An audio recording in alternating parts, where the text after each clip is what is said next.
Doctor Badiul Alam Majumdar. আমরা কথা বলছিলাম গণভোট নিয়ে।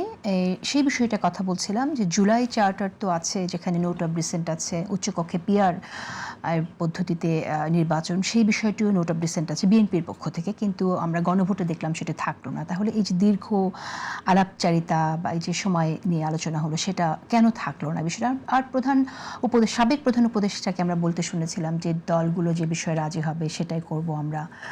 তো তাহলে এই ডিসিশনটা কেন হলো, কিভাবে আসলো? ওকে, দলগুলো যে বিষয়ে উনি যেটা বলেছে এটা ঠিক, তবে সব দল তো সব বিষয়ে একমত হবে না। কিন্তু গণতান্ত্রিক পদ্ধতি যেটা মেজরিটারিয়ান সিস্টেম, যেটা অধিকাংশ দল এবং অধিকাংশ বড় দল একমত হবে, সেটাই হলো সিদ্ধান্ত। তো ওই সিদ্ধান্তগুলি গণভোটে গিয়েছে। আর যেটা ওই যে আপনি যে প্রথম বলেছেন রাষ্ট্রপতির আদেশ, অধ্যাদেশ নয়, রাষ্ট্রপতির 133টা অধ্যাদেশ দিয়েছে যেগুলো সংসদ অনুমোদন করতে হবে, কিন্তু রাষ্ট্রপতির আদেশ দেওয়ার ক্ষমতা নেই। That is true.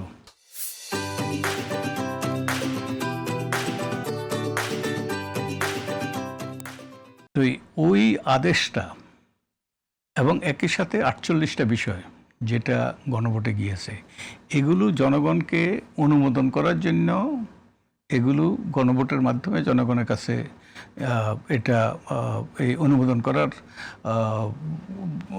জনগণের কাছে অনুমোদন চেয়েছিল গণভোটের মাধ্যমে। তো ওই যে জনগণ প্রায় 70% ভোটের মাধ্যমে তারা ওই আদেশটাও অনুমোদন করেছে। তো এটা জনগণের অভিপ্রায়ে এখন এটা বৈধ হয়েছে।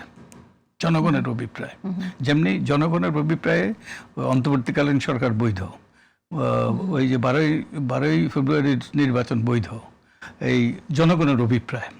জনগণের অভিপ্রায় বলছেন, কিন্তু এটা তো বিপ্লবী সরকার ছিল না, সংবিধান মেনেই সরকারটা কিন্তু গঠিত হলো। বিপ্লবী সরকার, বিপ্লব মানে কি?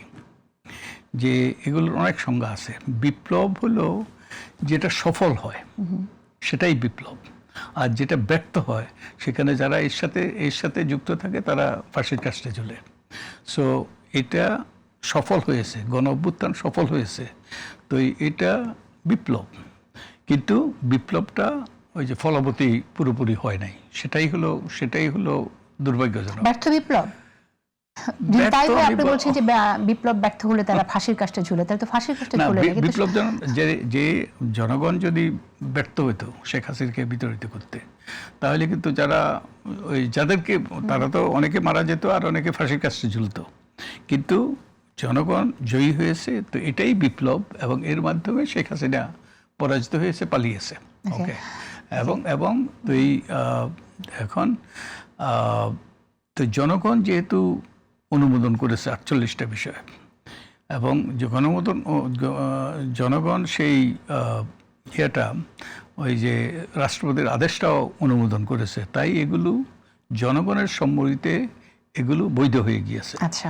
এবং ওই বৈধতার ফলেই যে ওই যে শপথ নেওয়াটা বাধ্যতামূলক ছিল। আর যে নোট অফ ডিসেন্ট, আমি তো বলছি নোট অফ ডিসেন্ট মানে মাইনরিটি ভিউজ। আমি একটা উদাহরণ দিই। আমি নির্বাচন ব্যবস্থা সংস্কার কমিশনের প্রধান ছিলাম। আমাদের ওখানে একটা ওই যে ইস্যু ছিল, আমরা সিদ্ধান্ত নিতে হবে। আমরা 8 জন ছিলাম। তো 8 জনের মধ্যে আমাদের সিদ্ধান্ত হলো যে স্থানীয় সরকার নির্বাচনটা কিভাবে হবে, প্রত্যক্ষভাবে হবে না পরোক্ষভাবে হবে, বিডি সিস্টেমে হবে নাকি ওই যে চেয়ারম্যান তারপর মেয়র ওরা সরাসরি নির্বাচিত হবে, নাকি ওই যে যারা কাউন্সিলর কিংবা যারা মেম্বার তাদের ভোটে হবে। তা আমাদের মধ্যে 8 জনের মধ্যে আমরা 7 জন একমত ছিলাম যে সরাসরি নির্বাচন হবে, বিডি সিস্টেমে নয়। তো আমাদের সিদ্ধান্ত কি ছিল? আমাদের সিদ্ধান্ত ছিল এই নির্বাচন হবে সরাসরি নির্বাচন, প্রত্যক্ষ নির্বাচন, পরোক্ষ নয়।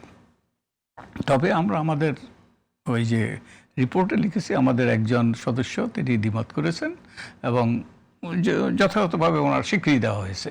কিন্তু গণতান্ত্রিক পদ্ধতি হলো মেজরিটারিয়ান পদ্ধতি। মেজরিটি যেইভাবে সিদ্ধান্ত দেবে সেটাই সিদ্ধান্ত, যেন মেজরিটি যেখানে অনুমোদন করবে।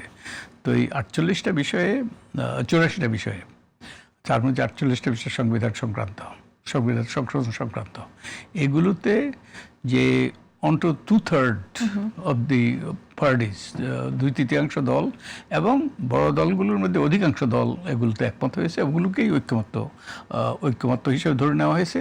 এবং ওই যে জুলাই সনদ শেষে একটা অঙ্গীকারনামা আছে, এই অঙ্গীকারনামায় সবগুলো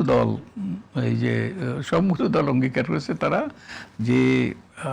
যে পরিপূর্ণভাবে বাস্তবায়ন করবে। হ্যাঁ, পরিপূর্ণভাবে বাস্তবায়ন করবে, কিন্তু সেই অঙ্গীকার নামায় কিন্তু সংবিধান সংস্কার পরিষদের কথা উল্লেখ করা নেই, উচ্চকক্ষে যে পিআর হবে সেটা উল্লেখ করা নেই। উচ্চকক্ষের পিআরের ব্যাপারে ডিসেন্ট ছিল, নোট অফ ডিসেন্ট ছিল। ওকে, তো বললাম তো, note of dissent is a minority view, যেটা মেজরিটি সিদ্ধান্ত নিয়েছে ওটাই গণভোটে গিয়েছে। কিন্তু একটি দল যদি আপনার মেজরিটি পপুলেশনকে রিপ্রেজেন্ট করে, তাকে কি আপনি সেইভাবেই দেখবেন কিনা? আরেকটি দলে যদি আপনার খুবই সামান্য, ধরেন একটি দল আছে কিন্তু তার কোনো নির্বাচনে বিজয়ী হওয়ার মতো শক্তিই নেই, তার ভোটকে আর সেই ভোটকে একইভাবে দেখবেন কিনা? ওই যে দেয়ার ওয়াজ এ জাজমেন্ট যে আমাদের যে কয়েকটা বড় দল আছে, 3টে বড় দল, ওকে, যারা অধিকাংশ আমাদের একটা অবশ্যই আমাদের ক্ষমতাসীন দল, সবচেয়ে বড় দল, তারপরে আরও 2টো দল আছে যাদের উল্লেখযোগ্য সংখ্যক প্রতিনিধিত্ব আছে। তো এদের অধিকাংশ, তো আমাদের দিস ইজ একটা ক্রাইটেরিয়া ঠিক করতে হবে তো, যে আপনি কোনটা সিদ্ধান্ত না। যদি আপনাকে যদি সব ব্যাপারে একমত হবে, একটা তো আপনি ভেরি ফিউ